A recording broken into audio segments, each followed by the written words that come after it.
यवतमाळमध्ये वादळी वाऱ्यासह कोसळणाऱ्या पावसानं ग्रामीण भागात मोठं नुकसान झालंय। वादळाच्या तडाख्यात जामशेत शिवारात शेडनेट उद्ध्वस्त झालंय।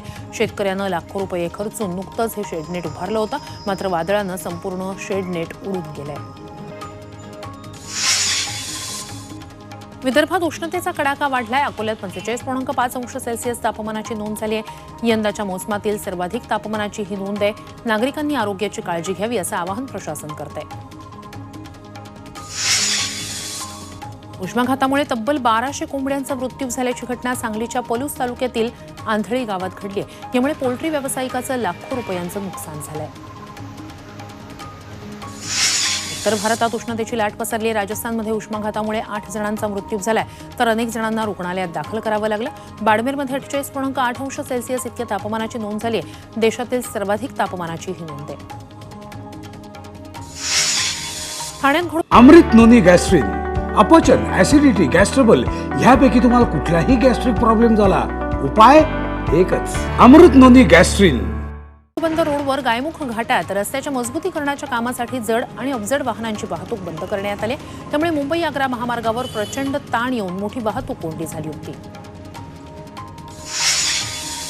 कोथरूडमधल्या थोरात उद्यानातील मोनोरेल प्रकल्प महापालिकेनं अखेर रद्द केलाय। पर्यावरणप्रेमी आणि स्थानिकांनी या मोनोरेल प्रकल्पाला विरोध केल्यामुळेच महापालिकेनं अखेर हा प्रकल्प गुंडाळला।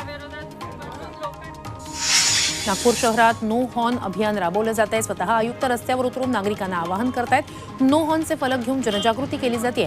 या अभियानामुळे ध्वनी प्रदूषणाला आळा बसण्यास मदत होईल असा विश्वास पोलीस आयुक्त रवींद्र कुमार सिंघल यांनी व्यक्त केला। मावळमधील पवना धरणाच्या बॅकवॉटरमध्ये शेकडो माशांचा मृत्यू झालाय। मळवडी ठुले या गावातील नदीत मृत माशांचा खच पाहायला मिळतोय। माशांच्या मृत्यूचं कारण अद्यापही स्पष्ट झालं नाहीये। सांगलीत ग्रामस्थांनी रुग्णालयासमोर अर्धनग्न आंदोलन केलं। एका तरुणाच्या आत्महत्या प्रकरणी मृत तरुणाच्या भावाला पोलिसांकडून मारहाण करण्यात आली होती। या मारहाणीच्या निषेधार्थ तरुणाच्या कुटुंबासह ग्रामस्थांनी रुग्णालयासमोरच अर्धनग्न आंदोलन करत पोलीस स्टेशन गाठलं।